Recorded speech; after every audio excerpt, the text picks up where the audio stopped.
Service electronic stability control. Service anti-lock braking system. Don't be scared. Don't be scared. It's nothing. The car is driving fine. I've been driving back and forth to work. I've been driving it around. I've experienced no issues with the car. What this turned out to be is the wheel speed sensor. You can check your throttle body and throttle body connection, and you can check your fuse box under the hood, but it's most likely not those problems. Those are two things connected to this system, to these two systems, but that doesn't seem to be what this issue is. The issue when you get this trouble code combination is most likely a wheel speed sensor. In order to read these codes, you can't just use a standard ODB2 scanner that only reads engine codes. These aren't engine codes, these are other system codes going on. So I used to use this like $20 scan tool, and it served me well up until now. I had to upgrade to the Blue Driver. I just happened to find a recommendation to this on Amazon. This scanner is about $100. The application for it is free, and the application is awesome. This was able to read the anti-lock braking system code and tell me exactly what the problem was, the front right passenger side wheel speed sensor. And then it gives you a direct link to Amazon to purchase the part. The part is about $20, and I'll have it in a few days. And in the second half of this video, I'll show you how to install it. What's cool about this is that it actually read codes in the car system that aren't visible on the dashboard. It told me that there was a malfunction with my rear trunk actuator.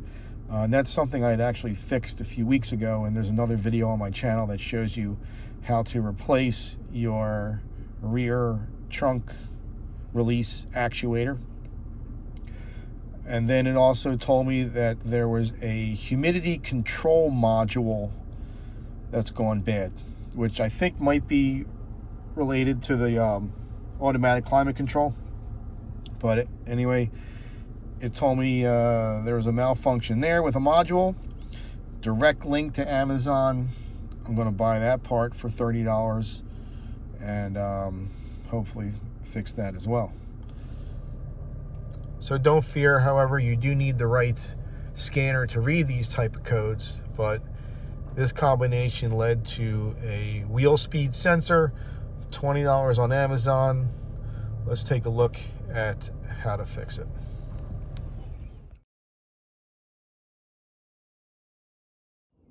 So with the vehicle safely on a jack stand and the wheel removed, the sensor is going to be found behind the wheel hub assembly here, and you can follow the cable around the brake line back behind the fender lining here.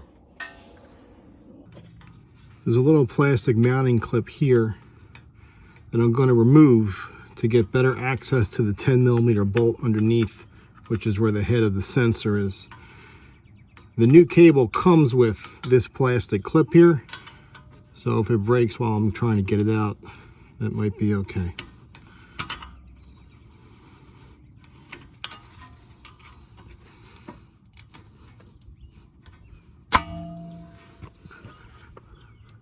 This little mounting clip here, that'll give you just a little bit more access to the 10mm bolt that's down here. 10mm box wrench.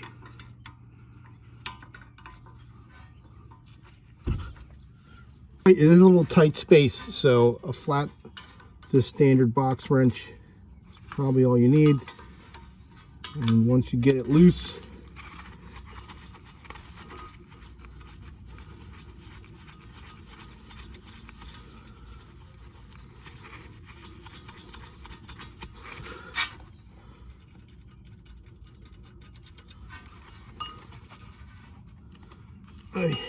all right, just a small bolt that looks like that. You're going to want to save this for later. I'm going to use my pry bar again just to help get the sensor loose because it's stuck in there a little. So I'm using just a small screwdriver to get around the edges of the sensor to try to pry it out. So it just takes a little bit of work. So it takes a little bit of work to get the sensor out of there.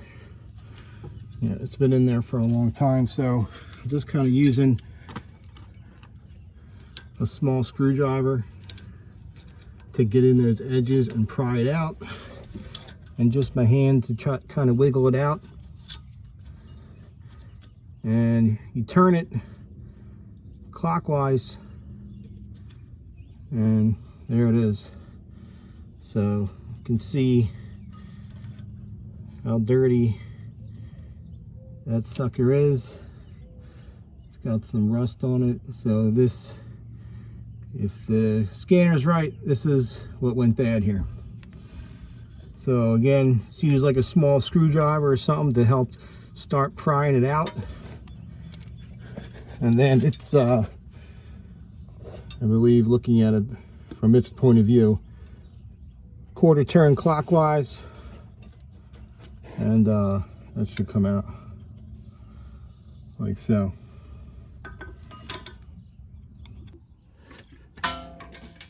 Okay, so with that clip off, the sensor out, you're just going to follow this around. There's one clip here, there's one clip here, there's one clip here. Now we're going to have to remove this plastic retaining bolt and access the other side of the sensor behind it here. I have a little pry bar. I'm going to try to remove this without breaking it. You want to be gentle. Sometimes these do have a tendency to break. It's just a plastic, but you want to pop it out, and that will release.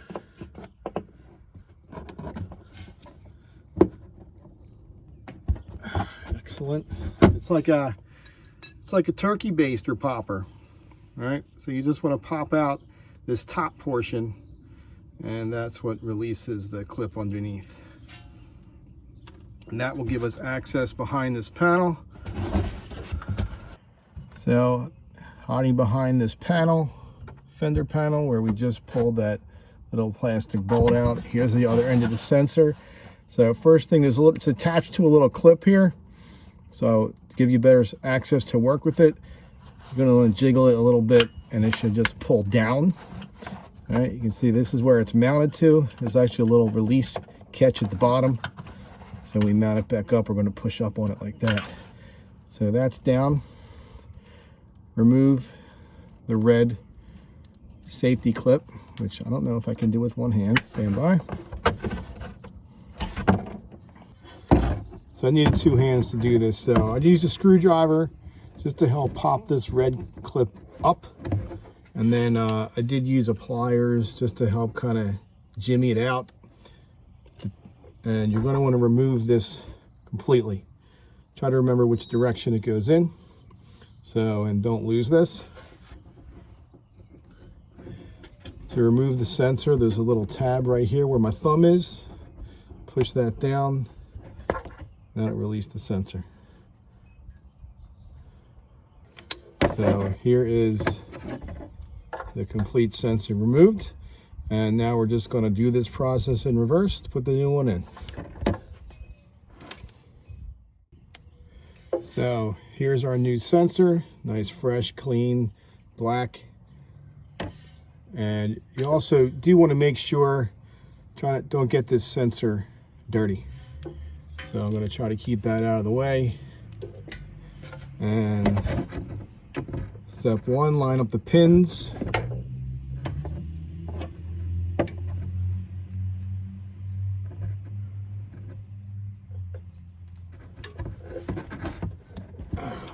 You'll hear a little click into place. Make sure that's secure. Take the red safety clip, and we're going to try to get that back into place.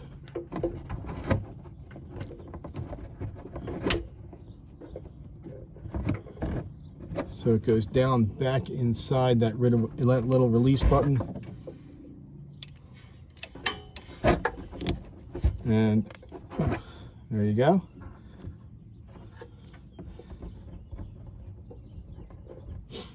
We're going to mount the sensor back inside the wheel well.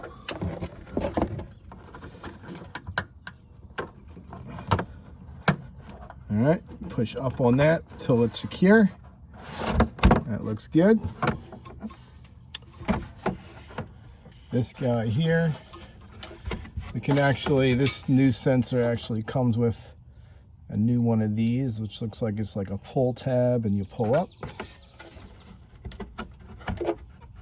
or push. All right, stand by. I'm going to remove this. So that seemed to work.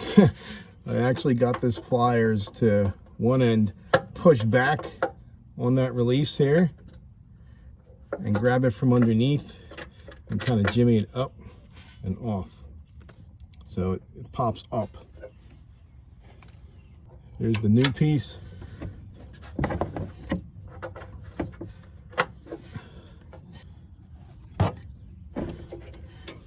We'll attach this rubber piece in here. We'll attach this rubber piece here. Now we're on to the sensor part. Really hard to get to with the camera, so here's our new sensor.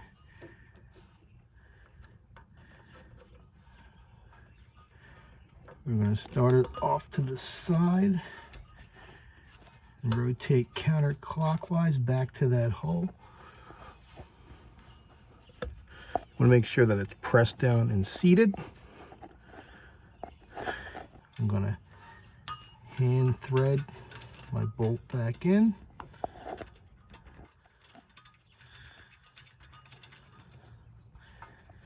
Okay, good. Guess once you tighten that bolt, it'll seat it in. Here's that first clip we took out. You can see it's got two different, it's got a threaded end and a non-threaded end. The non-threaded end just kind of goes to the bottom as a guide.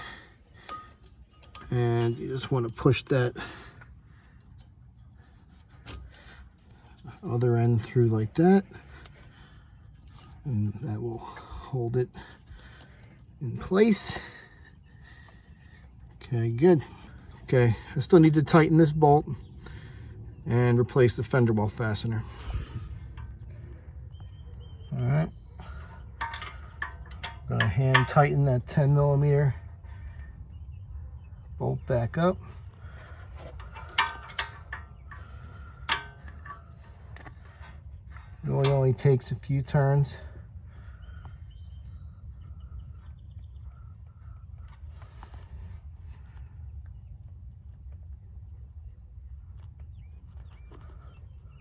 Okay, good. So for that fender pin, I took it apart and I had to kind of get that section in first, and then when you stick this anchor in, that's going to spread it and make it sick. So, all right, so there you go. We're all connected back here.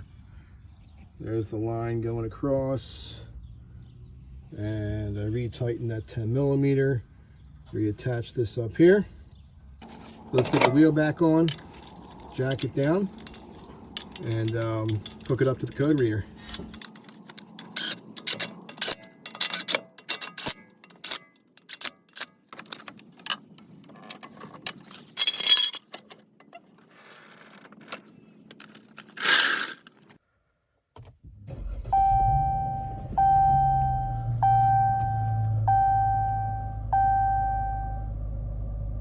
So there you go, the codes are cleared. It was the ABS sensor in combination with the traction control. So we'll see if they come back on, but I don't think they will. And that's it. It took me longer to make this video than it did to actually do this repair. So $20 for a sensor. It did cost me an upgrade in a ODB2 reader to read these codes. Again, these are not these codes are not engine codes. You'll see here in the app that And here's the section for engine codes, and then here's some other hidden codes. And then at the bottom here's the ABS sensor. So you need a scanner that can read ABS systems and airbag systems and other systems within the car that are not engine related. So I'll scroll down here and we'll hit the trash button. We're going to clear those codes. And as soon as I hit that trash button, those codes are going to clear. And you can see on the dash here, they are gone. And we'll have to drive it around and see what happens. But I think we're pretty good. So there you have it. Good luck, everybody. And now you know you just saved a bunch of money and you have the satisfaction that you did it yourself. So rock on, good luck, dirty work fingers. Take care.